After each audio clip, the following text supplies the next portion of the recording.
ภิกษุแม้เห็นเหตุเกิดคือปัจจัยก็ชื่อว่าเห็นเหตุเกิดที่เป็นไปชั่วขณะ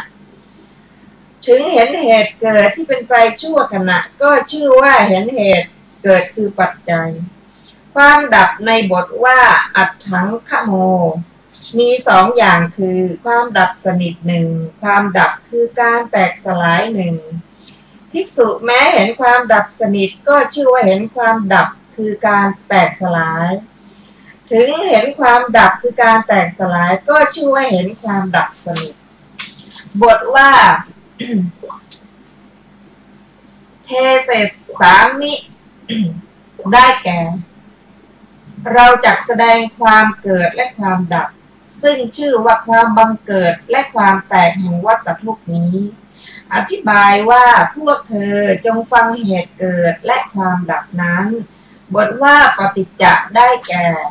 เพราะความประชุมแห่งธรรมสามประการจึงเกิดผัสสะเพราะทำให้เป็นปัจจัยด้วยอำนาจนิสยปัจจัยและอารมณปัจจัยบทว่าอายังโขภิกขเวทุกขัสสะสมุทัยโยได้แก่นี้ชื่อว่าเป็นความบังเกิดแห่งวัฏทุกข์ข้อว่าอัตถังคโมแปลว่าความแตกสลายวัฏทุกข์ย่อมเป็นอันถูกทำลายแล้วหาปฏิสนธิมิได้ด้วยประการฉนี้แลจบอรรถกถาทุกขนิโรธสูตรที่3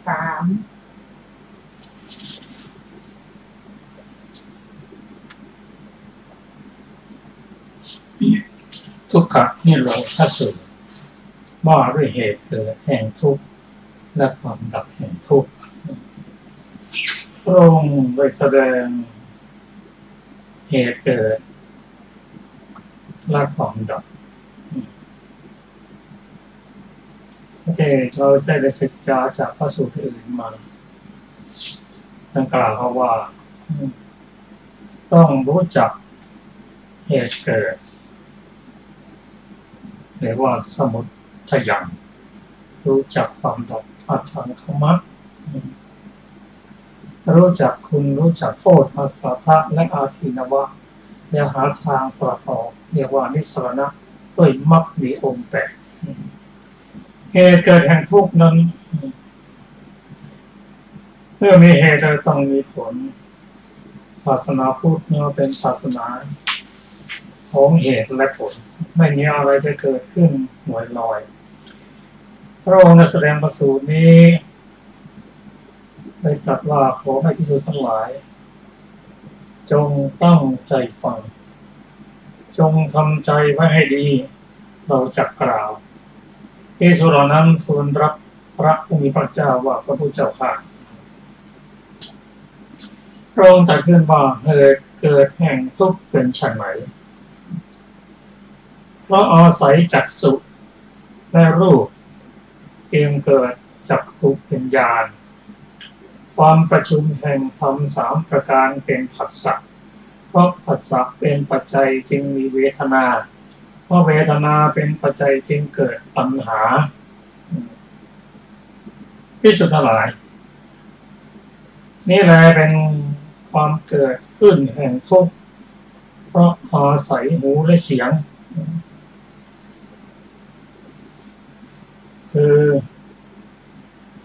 เท่าที่เราศึกษากันมานั้นวิญญาณต่างๆเรียกว่าวิญญาณ6นั้นเกิดขึ้นได้ด้วยอาศัยวัตถุ6และอารมณ์6วัตถุ6และอารมณ์6เกิดวิญญาณ6จึงที่ทำ3อย่างคือวัตถุ6อารมณ์6และวิญญาณ6เป็นผัสสะเรียกว่าผัสสะ6เพราะผัสสะ6เป็นปัจจัยจึงมีเวทนา6เวทนาเป็นปัจจัยจึงมีเกิดตัณหา6ตัวตัณหานี่แหละที่ทำให้เราต้องเกิดทุกข์บอกว่าที่เกิดทุกข์เพราะว่าที่พูดนี้เป็นพระองค์จับถึงเรื่องวัฏทุกข์แต่ความจริงวัฏทุกข์จะทำให้เปลี่ยนเกิดเป็นตายและก็ทุกข์ในระหว่างที่เกิดนั้นก็มี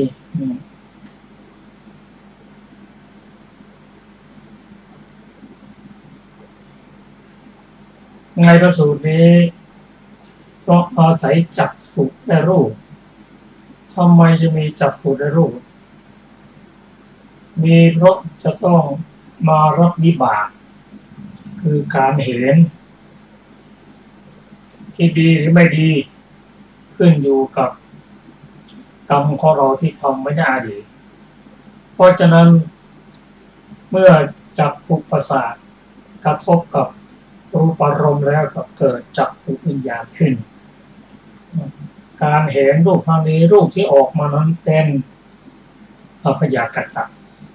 ยังไม่เป็นบุญไม่เป็นบาปจะเป็นบุญเป็นบาปจะเกิดตัณหาตอนที่เราไม่มีสติไม่มีโยนิโสมนสิการะปล่อยให้กิเลสนั้นมาเข้ามาทางตาเรียกว่าไม่มีจักขุสังวโรรูปที่มาปรากฏทางตาโดยการทำบุญสร้างกุศลที่ดีไปในอดีตให้ผลในประวัติการก็เป็นเพียงรูปเฉยๆถ้าเราไม่ระวังไม่มีสติแล้วก็ตัวเจตนาปรุงแต่งรูปนั่นแหละสวยจริงๆน่ารักน่าใคร่ทำให้เกิดกำหนัดอยากจะได้มาครอบครองเนี่ยตัวปัญหาอยากเริ่มเกิดเพราะความอยากได้นั่นเอง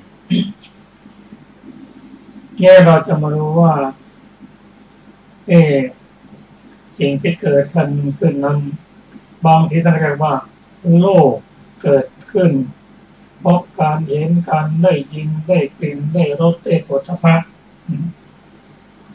ก็เป็นไปตามเหตุตามปัจจัยเพราะสิ่งนั้นมีสิ่งนี้จึงมีก็เป็นหลักของปฏิจจสมุปบาทเพราะอาศัยจักขุในรูป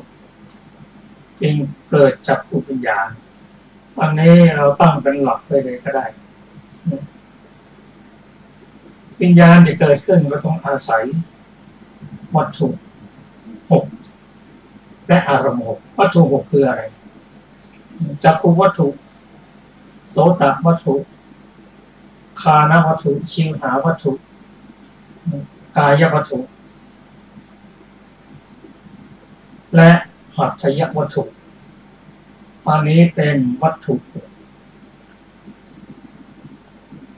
อารมณ์6ได้แก่อะไรรูปารมณ์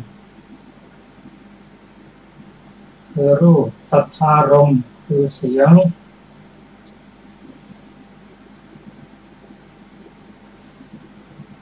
คันธารมณ์คือกลิ่นรสารมณ์คือรสโผฏฐัพพารมณ์คือการกระทบและธรรมารมณ์อันนี้เป็นอารมณ์วิญญาณได้แก่อะไรจักขุวิญญาณโสตวิญญาณคานวิญญาณชิวหาวิญญาณกายวิญญาณและมโนวิญญาณก็เพราะวัตถุ6อารมณ์6วิญญาณ6นั้นรวมกันเป็นผัสสะ6ผัสสะ6ก็เป็นตัวกระทบระหว่างวิญญาณทั้ง6คนนั้นเพราะผัสสะเป็นปัจจัยตัวกระทบนั้นเป็นปัจจัยจึงทำให้เกิดเวทนาเรามายกตัวอย่างเช่นตาเห็นรูปคนจริงตาไม่เห็นรูปนะเมื่อจักขุวิญญาณเกิดขึ้นการเห็นขึ้นนะมากระทบละทำให้เราเห็นสิ่งที่ดีสิ่งที่งามกระทบแล้วก็ทำให้เกิดดีตอนนั้นเราก็เริ่มปรุงแต่งนะแต่ชอบไม่ชอบขึ้นมาจากภาษานั้นหรือถ้าจะเห็นชัดอีกหน่อยภาษานั่นก็คือเมื่อการกระทบระหว่างเก้าอี้นมกับกายประสาทที่ก้น พอกระทบรู้สึกนุ่มผัสสะนุ่มทำให้เกิดความสุขขึ้นมาเนี่ยตัวเวทนาเกิดขึ้นแล้วแล้วทำไมเราจะได้เก้าอี้สักตัวนะเริ่มอยากได้ขึ้นมาแล้วเป็นปัญหาเลยเนี่ยหลังจากนั้นก็ดิ้นรนความทุกข์เกิดขึ้นแล้ว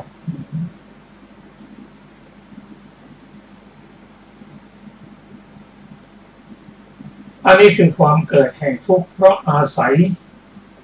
เริ่มตั้งแต่อาศัยจักขุและรูปในความทุกข์ก็เกิดขึ้นจาก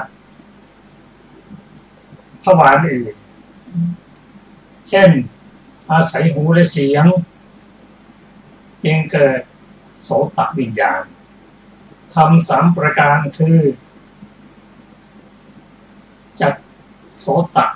วัตถุและก็เสียงคือสัทธารมณ์เกิดโสตวิญญาณ3อย่างนี้รวมกันเป็นผัสสะเพราะผัสสะเป็นปัจจัยเองเกิดเวทนา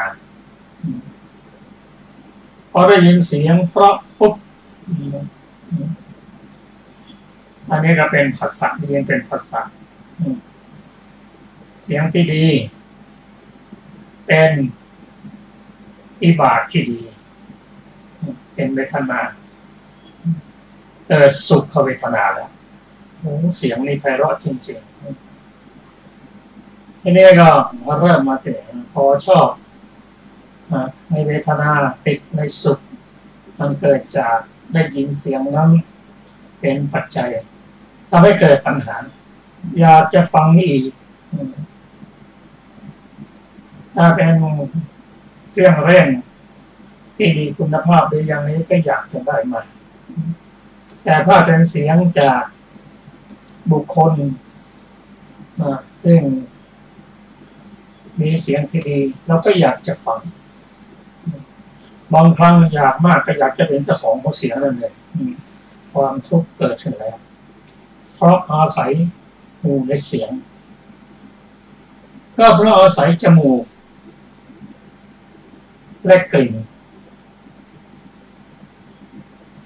จึงเกิดฆานวิญญาณขึ้นทำ3ประการเป็นผัสสะพอกลิ่นมากระทบจมูกหิวขึ้นมาทันทีอยากละอยากจะรับประทานละเริ่มแสวงหาความทุกข์เกิดขึ้นแล้วถ้าอาศัยลิ้นและรสจึงเกิดชิวหาวิญญาณวิญญาณเกิดจากการกระทบระหว่างลิ้นและรสมันเกิดขึ้นแล้วพอกระทบเท่านั้นนะรสปรุงพอดีเลยเรียกว่าผัสสะ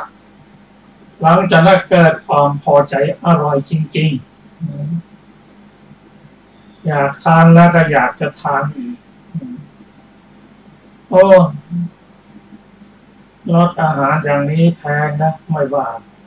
อยู่ไกลนะไม่เป็นไรใช้เวลามากหน่อยก็ขอให้ได้ลิ้มรสอย่างนั้นเพราะเกิดพอใจในรสเกิดสุขเวทนาเกิดปัญหาขึ้นมาทุกข์และทีนี้ถ้าเป็นร้านมันก็ต้องการร้านบ่อยๆแต่ถ้ารู้จักผู้ปรุงแล้วก็อร่อยแล้วก็อยากจะได้คนปรุงนั้นมาอยู่ที่บ้านพยายามสอบแสวงหาให้ได้อันนี้ความทุกข์เกิดขึ้นแล้วเพราะอาศัยกายและโผฏฐัพพะโผฏฐัพพะนั่นคือเย็นร้อนอ่อนแข็งกายนี่คือกายประสาทะกายเราต้องมีประสาทดีนะ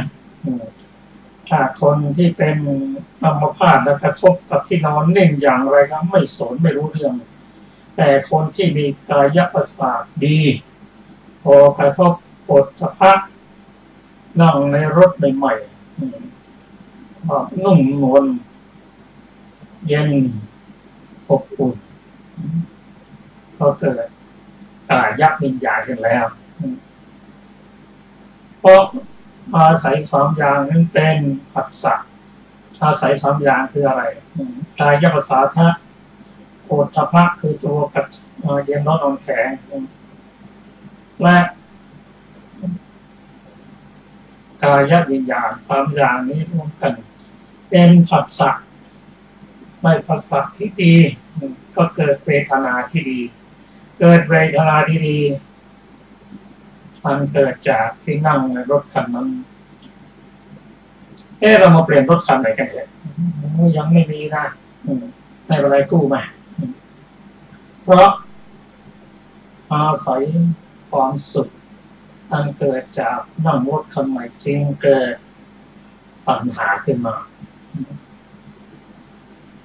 อันนี้นะพระองค์ตรัสว่าความทุกข์เกิดขึ้นแล้วเพราะตัณหาถ้าดับตัณหาซะได้นะ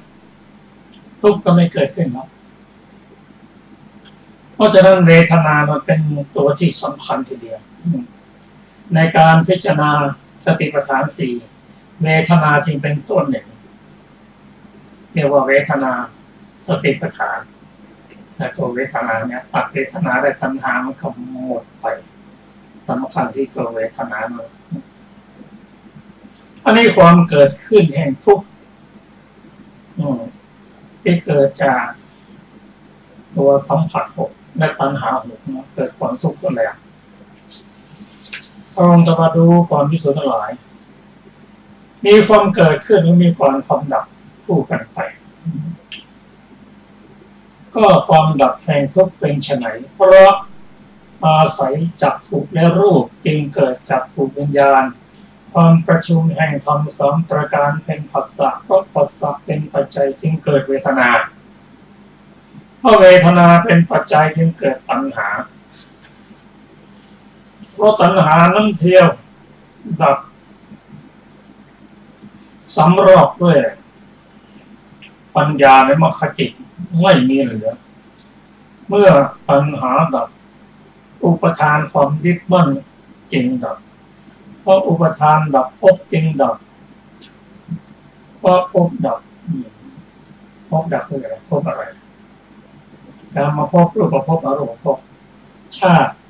คือความเกิดเมื่อชาติดับชรามรณะโสกปริเทวทุกขโทมนัสและอุปาญาตจึงดับความดับแห่งกองทุกข์ทั้งวันนี้ย่อมมีด้วยประการอย่างนี้ภิกษุทั้งหลายนี้แลเป็นความดับแห่งทุกข์เพราะอาศัยหูและเสียงจึงเกิดโสตวิญญาณ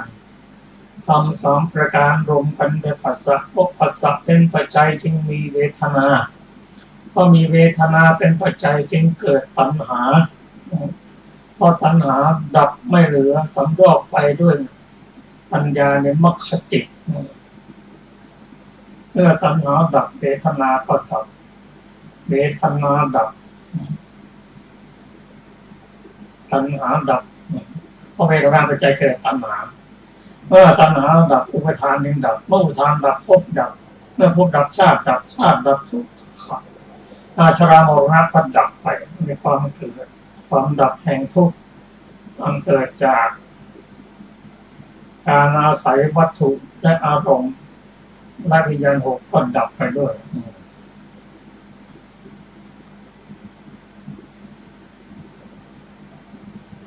เพราะอาศัยกายคือประสาทกายทั้งหมดและโผฏฐัพพะจึงเกิดกายวิญญาณทำสามประการรวมกันเป็นผัสสะเพราะผัสสะเป็นปัจจัยจึงเกิดเวทนาเพราะเวทนาเป็นปัจจัยจึงเกิดตัณหาเพราะตัณหาเป็นปัจจัยจึงเกิดอุปทานเพราะอุปทานเป็นปัจจัยจึงเกิดภพเพราะภพเป็นปัจจัยจึงเกิดชาติอันนี้ก็ถ้าสำรอกสำรอกคือตัวที่เป็นตัณหานั่นเองถ้าดับตัณหาจะได้ก็ความทุกข์ก็หมดไป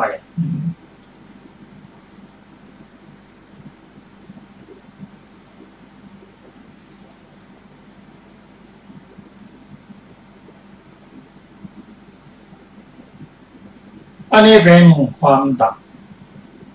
แห่งทุกข์ดับด้วยตัณหาพอดับด้วยตัณหานั้นเราต้อง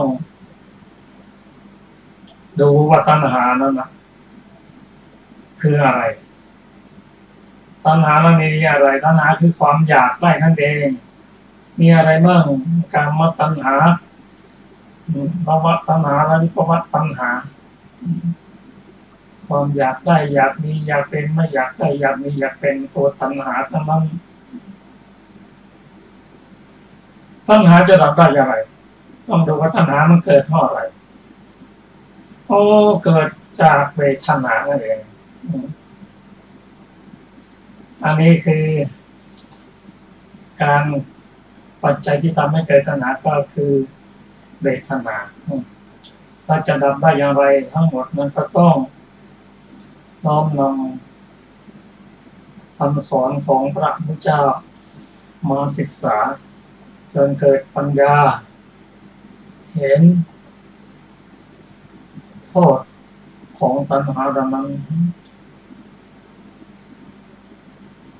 พิจารณาไปตามลำดับเช่น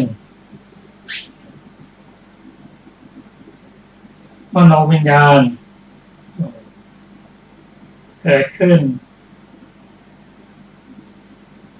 เพราะอาศัยอัตถวัตถุและธรรมารมณ์การประชุม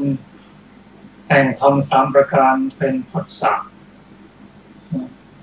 เพราะผัสสะเป็นปัจจัยจึงเกิดเวทนาเพราะเวทนาเป็นปัจจัยจึงเกิดตัณหาเพราะตัณหานั้นเที่ยวสำรอกด้วยปัญญาในมรรคจิตอันนี้ก็ปัญญาในมรรคจิตเนี่ยก็เจริญสติปัฏฐานไป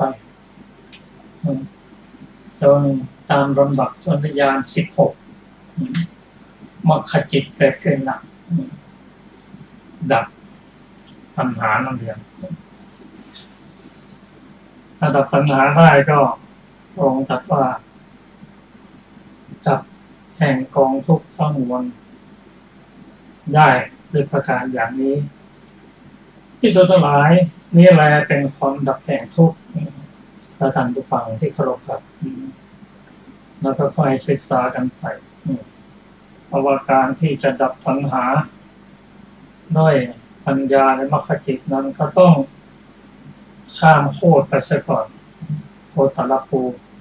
เข้าสู่เรียนระยะบุคคลในการเจริญปัญญาจนถึงญาณ16แล้วปัญญาจะเกิดขึ้นตามลำดับถ้าเราโน้มนำมาปฏิบัติประการแรกนั่นคือต้องรู้ว่าแยกแยะได้ว่าอันไหนเป็นรูปอันไหนเป็นนามซะก่อนถ้าเราศึกษาไปอย่างนี้ก็ปัญญาจะเกิดขึ้นอันใดเป็นว่านามรูปปริเฉทญาณะรู้ชัดว่าสิ่งนั้นเป็นรูปสิ่งนั้นเป็นนามต่อไปก็เป็นปัจจยะไปขหานามรู้เหตุรู้ปัจจัยทั้งรูปทั้งนามว่าอะไรเป็นเหตุทำให้เกิดรูปอะไรเป็นปัจจัยทำให้เกิดนามเป็นปัญญาระดับ2ญาณ3ก็สัมมัสนญาณรู้ถึงลักษณะสามัญลักษณะเกิดขึ้นตั้งอยู่เรื่อยไปรู้จักเห็นความเป็นอนิจจังทุกขังอนัตตาความรู้ที่ถึงระดับสัมมัสญาณนี้สามารถจะรู้ได้ในการธรรมสมถะก็ได้ถ้าเกิดจิตใจตั้งมั่นได้แล้วก็เริ่มเห็นความเกิดขึ้นตั้งอยู่ได้มาย่อมเห็นแล้วสามัญลักษณะเพราะฉะนั้นการที่จะพิจารณาให้เห็นถึงระดับวิปัสสนาแล้วต้องเริ่มที่อุทธัพพยญาณเห็นความเกิดความดับ เป็นปัญญาในระดับที่สี่ถ้าพิจารณาปัญญาก็จะเกิดขึ้นตามลำดับแต่สำหรับผู้นี่เป็นลำดับแต่ผู้มีปัญญาแล้วจะต้องสามารถจะกระทำติดต่อกันไปเช่นบางคนบางท่านนั่นเช่นอุปติสสะฟังธรรมจากท่านอัสสชิแล้วพอจบท่านก็เป็นพระโสดาบันอันนี้แสดงว่าปัญญาเกิดขึ้นตามลำดับการเกิดขึ้นลำดับไปการเกิดขึ้นของปัญญาตามลำดับนั้นรวดเร็วการเกิดดับของจิตมันรวดเร็วไม่สามารถอะไรมาเปรียบเทียบได้แต่บางทีก็หยุดอยู่แค่นั้นนะกว่าจะข้ามไปได้ก็ต้องใช้เวลาขึ้นอยู่กับผู้มีปัญญาหรือไม่ครับเราก็ค่อยศึกษากันไปขอเชิญอาจารย์สุภาแนะนำพระสูตรต่อไปมาศึกษาครับพระสูตรต่อไปโลกนิโรธสูตรว่าด้วยความเกิดและความดับแห่งโลกพระผู้มีพระภาคเจ้าประทับอยู่ณพระเชตวันอารามของท่านอนาถบิณฑิกะเศรษฐีกรุงสาวัตถีพระผู้มีพระภาคเจ้าได้ตรัสว่าดูก่อนภิกษุทั้งหลายเราจักแสดงความเกิดและความดับแห่งโลกหรือสังขารโลกเธอทั้งหลายจงฟังภิกษุทั้งหลายก็เกิดความเกิดแห่งโลกเป็นไฉนเพราะอาศัยจักษุและรูปจึงเกิดจักขุวิญญาณความประชุมแห่งธรรมสามประการเป็นผัสสะเพราะผัสสะเป็นปัจจัยจึงเกิดเวทนาเพราะเวทนาเป็นปัจจัยจึงเกิดตัณหาเพราะตัณหาเป็นปัจจัยจึงเกิดอุปาทานเพราะอุปาทานเป็นปัจจัยจึงเกิดภพเพราะภพเป็นปัจจัยจึงเกิดชาติเพราะชาติเป็นปัจจัยจึงเกิดชราและมรณะโสกปริเทวะทุกขโทมนัสและอุปาญาตภิกษุทั้งหลายนี้แลเป็นความเกิดแห่งโลกเพราะอาศัยหูและเสียงเพราะอาศัยหูและเสียงก็จะเกิดวิญญาณนะคะโสตวิญญาณค่ะ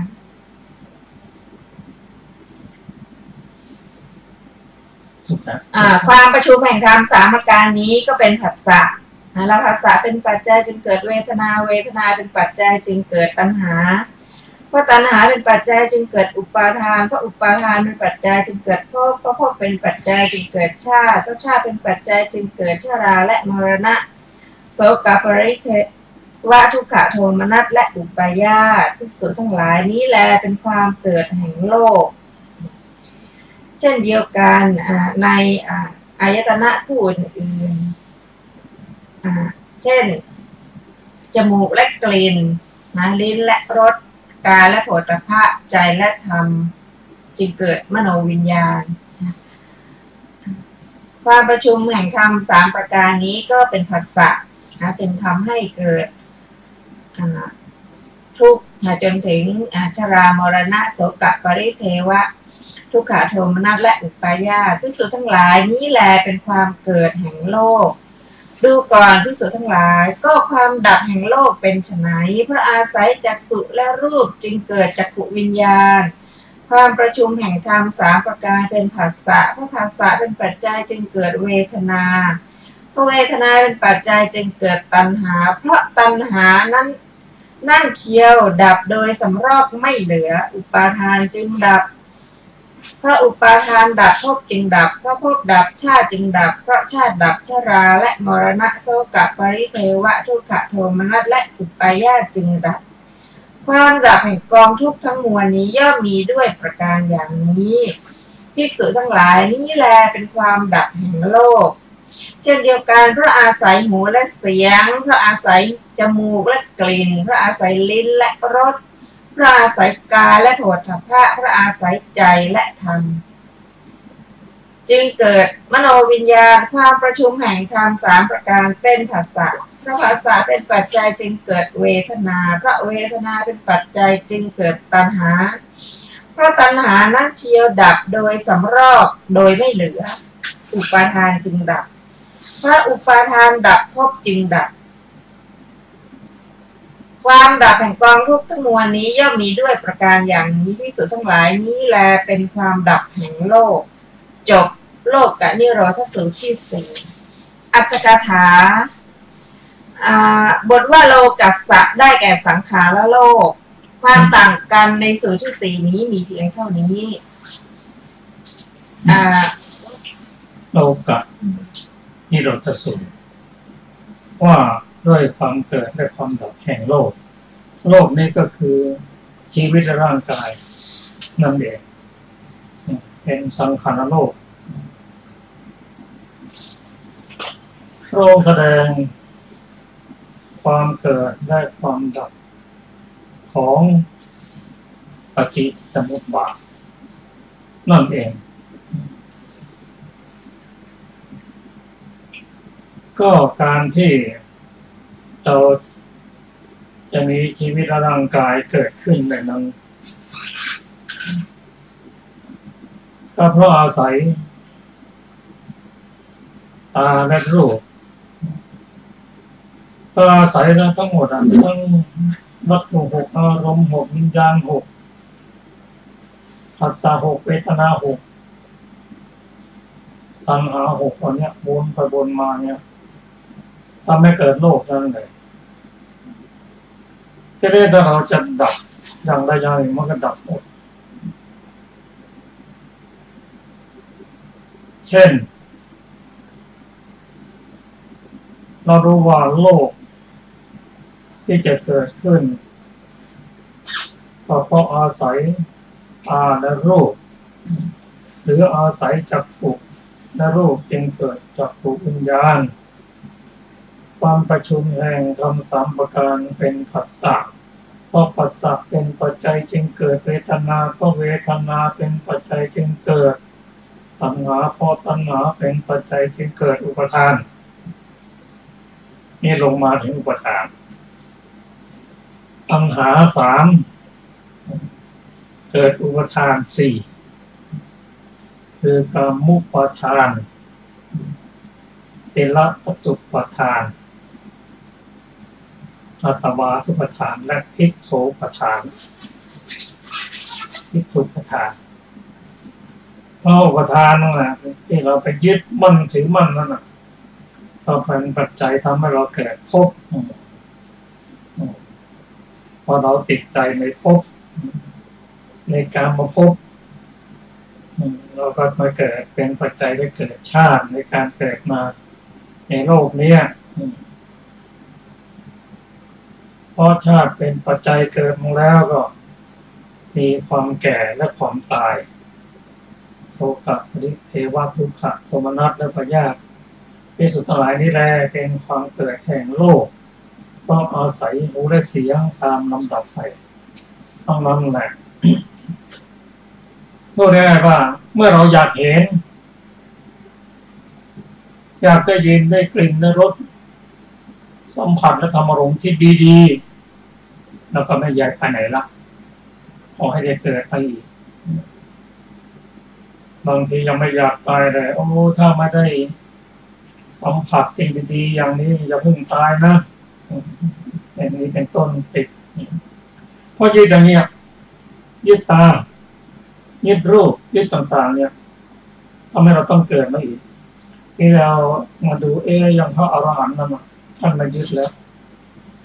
มีหูมีตาแล้วก็ดูไปอย่างนั้นเองไม่ได้ติด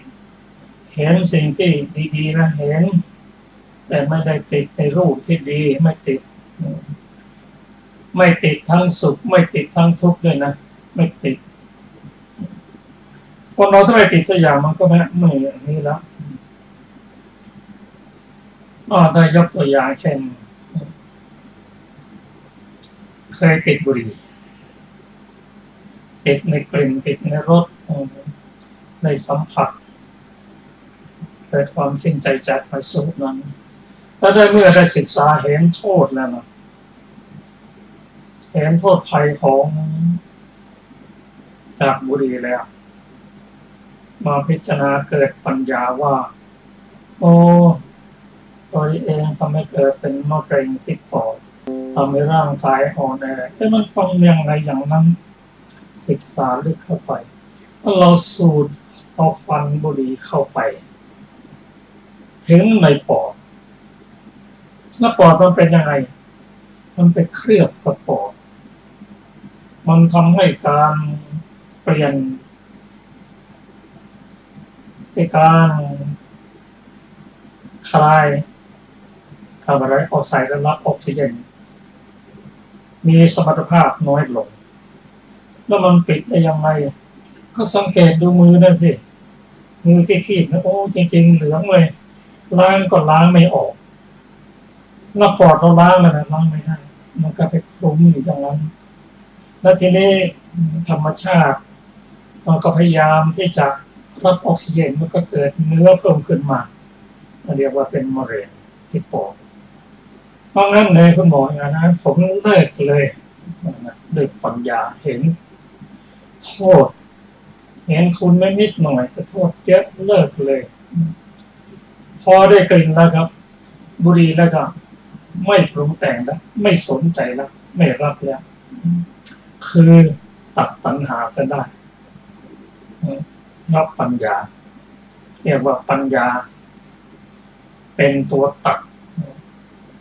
การที่ได้กลิ่นได้อะไรแล้วก็ระวังไม่ให้เข้าใกล้กินไม่เข้าไปใกล้กินนั้นหรือเข้าไปใกล้ไม่ไปใกล้คนสูบบุหรี่อันนี้เป็นตัวสังวรระวังเป็นสติเป็นตัวระวังเท่านั้นเองเป็นเพียงเขื่อนกั้นแต่ตัวดับจริงๆต้องดับด้วยปัญญาเพราะฉะนั้นก็ไล่ไปสิ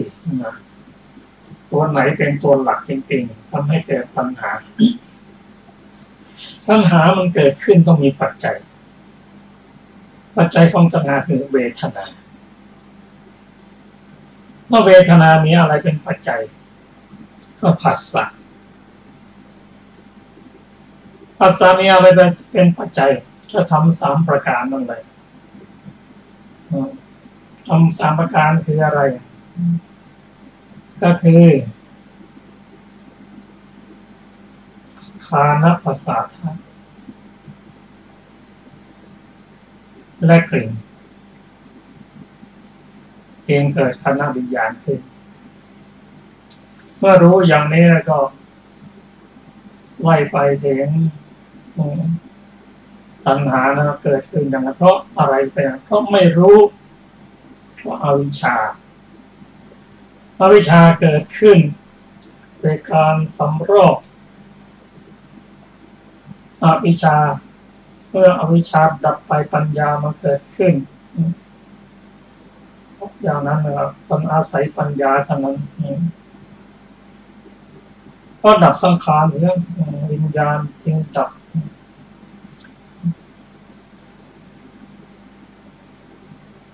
ก็เป็นไปตามลำดับประเทศทั้งหมดทั้งสิ้นก็คือเอาความไม่รู้นะเอาวิชาเท่านั้นถ้าดับอวิชชาเสียวิชาเกิดขึ้นแล้วก็ความทุกข์ก็ดับไปด้วยความรู้ที่เราทำอยู่นี่ทุกวันนี้เพราะว่าอวิชชาเท่านั้นไม่รู้อะไรเพราะไม่รู้ใน8ประการไม่รู้จักทุกข์ไม่รู้เหตุเกิดทุกข์ไม่รู้ว่าจะดับทุกข์แล้วจะเป็นเรียกว่านิโรธนั้นเป็นอย่างไรยังไม่รู้ทางที่จะดับทุกข์ได้พูดง่ายไม่รู้จักอริยสัจสี่ไม่รู้จักขันธ์อายตนะธาตุคือชีวิตร่างกายที่เป็นอดีตทั้งเป็นปัจจุบันไม่รู้ทั้ง2อย่างแต่ที่สำคัญที่สุดไม่รู้ที่เราศึกษาวันนี้คือไม่รู้ปฏิจจสมุปบาทและปัจจัยการธรรมที่อาศัยกันเกิดขึ้นเป็นเหตุเป็นผลเช่นกันเมื่อเราได้ศึกษาเนี่ยพระองค์ได้ตรัสไว้อย่างนี้ทำให้เราเข้าใจในพุทธศาสนาว่าพุทธศาสนานั้นเป็นศาสนาเป็นกรรมนิยามเป็นของจริงดำรงอยู่ได้องค์ตรัสอย่างนี้ก็เป็นอย่างนี้ทุกสมัยเลยพระพุทธเจ้าแต่ละพระองค์ก็ศึกษาตรัสรู้ในปฏิจจสมุปบาทนั่นแหละครับเราจะมาศึกษาอีกสูตรหนึ่งนะฮะพระเชิญอาจารย์ศิลปะ ยาติกะสูตรว่าด้วยความประชุม3ประการเป็นภาษาข้าพเจ้าได้สดับมาแล้วอย่างนี้สมัยหนึ่งพระผู้มีพระภาคเจ้าประทับอยู่ที่คินชักกาวสถะมหาปราสาทที่สร้างด้วยอิฐใกล้บ้านพระญาติครั้งนั้นแลพระผู้มีพระภาคเจ้าประทับอยู่ในที่ลับทรงเร้นอยู่ได้ตรัสธรรมปริยายนี้ว่าเพราะอาศัยจักษุและรูปจึงเกิดจักขุวิญญาณความประชุมแห่งธรรม3ประการเป็นภาษาเพราะภาษาเป็นปัจจัยจึงเกิดเวทนาเพราะเวทนาเป็นปัจจัยจึงเกิดตัณหาเพราะตัณหาเป็นปัจจัยจึงเกิดอุปาทานความเกิดขึ้นในกองทุกข์ทั้งมวลนี้ย่อมมีด้วยประการอย่างนี้เช่นเดียวกันเพราะอาศัยหูและเสียงเพราะอาศัยจมูกและกลิ่นเพราะอาศัยลิ้นและรสเพราะอาศัยกายและโผฏฐัพพะเพราะอาศัยใจและธรรมที่เกิดมโนวิญญาณความประชุมแห่งธรรม3ประการเป็นภาษาเพราะภาษาเป็นปัจจัยจึงเกิดเวทนาเพราะเวทนาเป็นปัจจัยจึงเกิดตัณหาเพราะตัณหาเป็นปัจจัยจึงเกิดอุปาทานเรื่อยไปนะความเกิดขึ้นแห่งกองทุกข์ทั้งมวลนี้ย่อมมีด้วยประการอย่างนี้เพราะอาศัยจักษุและรูปจึงเกิดจักขุวิญญาณความประชุมแห่งธรรม3ประการเป็นผัสสะเพราะผัสสะเป็นปัจจัยจึงเกิดเวทนาเพราะเวทนาเป็นปัจจัยจึงเกิดตัณหาเพราะตัณหานั้นเทียวดับด้วยสำรอกโดยไม่เหลืออุปาทานจึงดับเพราะอุปาทานดับภพจึงดับเรื่อยไปจนถึงความดับแห่งกองทุกข์ทั้งมวลนี้ย่อมมีด้วยประการอย่างนี้เพราะอาศัยหูและเสียงเพราะอาศัยใจและธรรมจึงเกิดมโนวิญญาณความประชุมแห่งธรรม3ประการเป็นผัสสะเพราะผัสสะเป็นปัจจัยจึงเกิดเวทนาเพราะเวทนาเป็นปัจจัยจึงเกิดตัณหาเพราะตัณหานั่นเทียวดับด้วยสำรอกโดยไม่เหลืออุปาทานจึงดับเพราะอุปาทานดับภพจึงดับชาติชราและมรณะความดับแห่งกองทุกข์ทั้งมวลนี้ย่อมมีด้วยประการอย่างนี้ก็สมัยนั้นแลภิกษุรูปหนึ่งยืนแอบฟังอยู่ใกล้พระผู้มีพระภาคเจ้าพระผู้มีพระภาคเจ้าทรงเห็นภิกษุนั้นแล้วได้ตรัสว่าดูก่อนภิกษุเธอได้ฟังธรรมปริยายนี้หรือภิกษุนั้นทูลรับว่าพระพุทธเจ้าข้า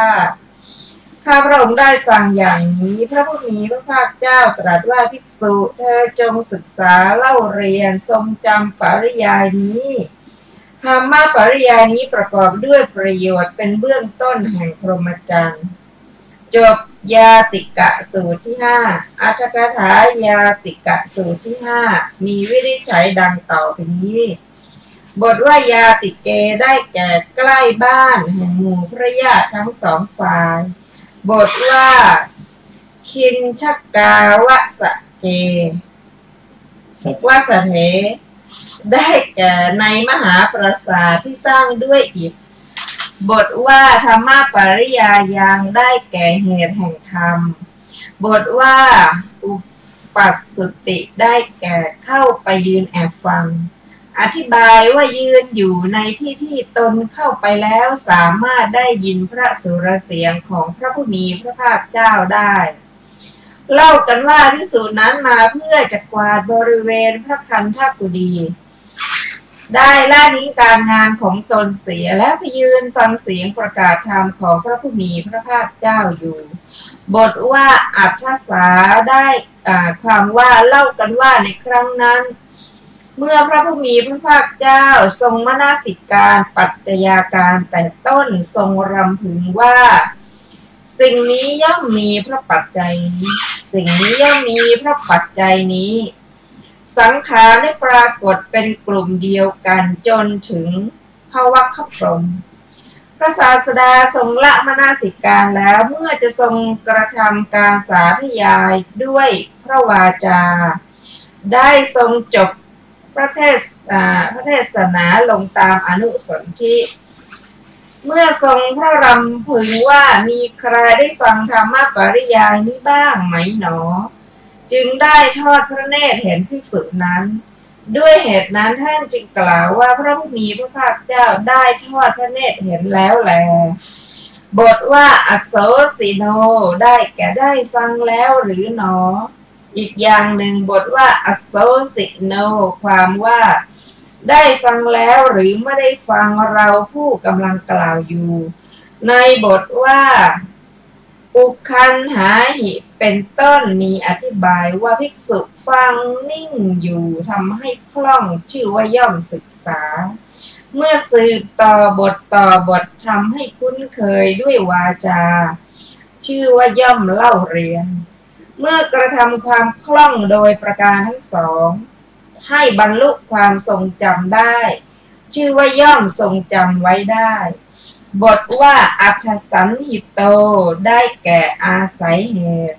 บทว่าอาทิพรหมจริยโกได้แก่เป็นที่ประดิษฐานเบื้องต้นแห่งมรรคพรหมจรรย์วัฏฏะหรือความเวียนว่ายตายเกิดและวิวัฏฏะคือพระนิพพานเป็นอันพระผู้มีพระภาคเจ้าตรัสแล้วในพระสูตรทั้งสามนี้ด้วยประการฉะนี้แลจบอรรถกถายาติกะสูตรที่ห้าครับท่านผู้ฟังที่เคารพครับ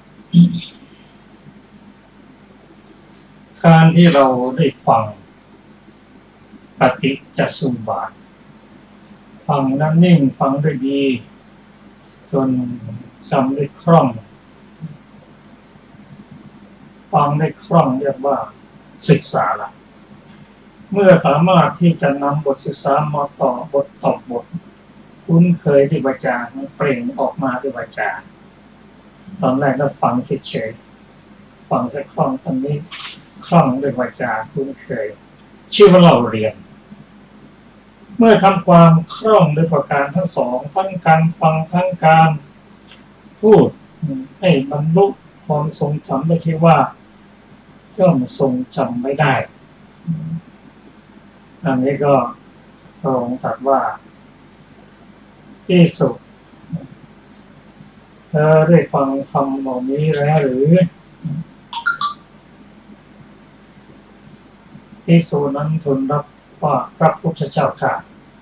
พระองค์ได้ฟังมาอย่างนี้พระพุทธเจ้าตรัสว่าที่สุดเธอจงศึกษาเราเรียนทรงจำธรรมปริยายคือเหตุแห่งธรรมคือปฏิสมุปบาทนี้ธรรมปริยายนี้ประกอบด้วยประโยชน์เป็นเบื้องต้นแห่งพรหมจรรย์เนี่ยจะบรรลุธรรมปฏิสมุปบาทแล้วก็จำไปจำได้จนคล่องใจแล้วก็เข้าใจด้วยก็เป็นบุพภาคที่จะทำให้บรรลุธรรมต่อไปถ้าท่านผู้ฟังที่เคารพจากพระสูตรที่เราได้ฟังมาตลอดชั่วโมงนี้เราก็คงจะต้องจำหัวข้อปฏิจจสมุปบาททั้งความเกิดทั้งความดับให้ได้ก่อนหลังจากจำหัวข้อทั้ง12หัวข้อทั้งความเกิดความดับไปแล้วก็มาทำความเข้าใจถึงแต่ละข้อเช่นอวิชชาปัจจยาสังขาราอวิชชาได้แก่อะไรสังขารได้แก่อะไรวิญญาณได้แก่อะไรจำทั้งหมดเราจำได้อย่างนี้แล้วเราจะมาพิจารณาถึงเหตุถึงผลนั้นและน้อมนำมาปฏิบัติ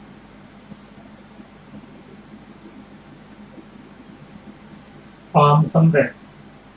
ก็จะเกิดขึ้นตามสมควรแก่การปฏิบัติตามปัญญาของเราความสำคัญของปฏิจจสมุปบาทนั้นพระองค์ทรงรำพึงตั้งแต่ก่อนที่จะบรรลุเป็นพระสัมมาสัมพุทธเจ้าหลังจากบรรลุเป็นพระสัมมาสัมพุทธเจ้าแล้วพระองค์ก็ยังรำพึงถึงหลักปฏิจจสมุปบาทเหล่านี้ความสำคัญของปฏิจจสมุปบาทตรงตรัสว่าอานนท์เพราะเราไม่เข้าใจไม่รู้ในปฏิจจสมุปบาทเราก็จะต้องเวียนเกิดเปลี่ยนตายเหล่านี้ก็การที่เราจะ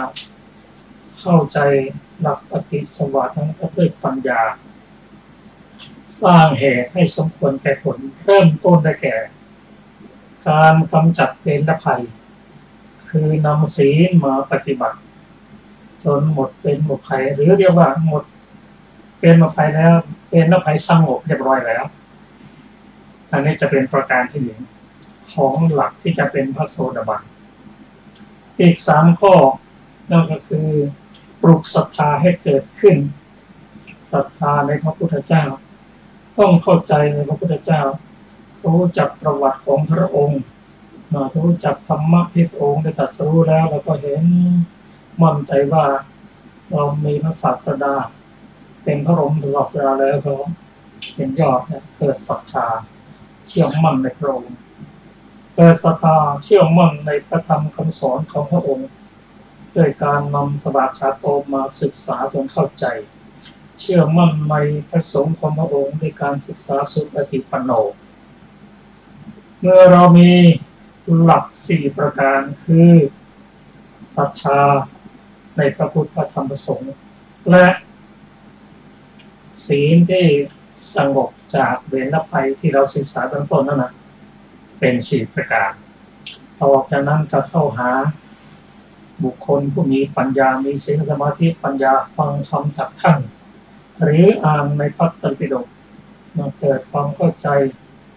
น้อมมาปฏิบัติโดยเฉพาะหลักเข้าใจในหลักปฏิจจสมุปบาทจนเข้าใจหมดสิ้นแล้วก็ปัญญาเกิดขึ้นจนเกิดความมั่นใจว่าเราเป็นผู้เบิกตามแล้วก็ทำให้เราปิดอบายได้แน่นอนนั่นคือความเป็นพระโสดาบันเกิดขึ้นแล้วถ้ามาฟังที่เคารพครับ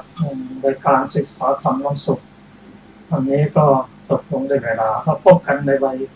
วันพรุ่งนี้เวลาเดียวกันสำหรับวันนี้สวัสดีครับสวัสดีค่ะ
อย่างเป็นลูกที่ดีพ่อที่ดีพี่ที่ดีครูที่ดีผัวที่ดี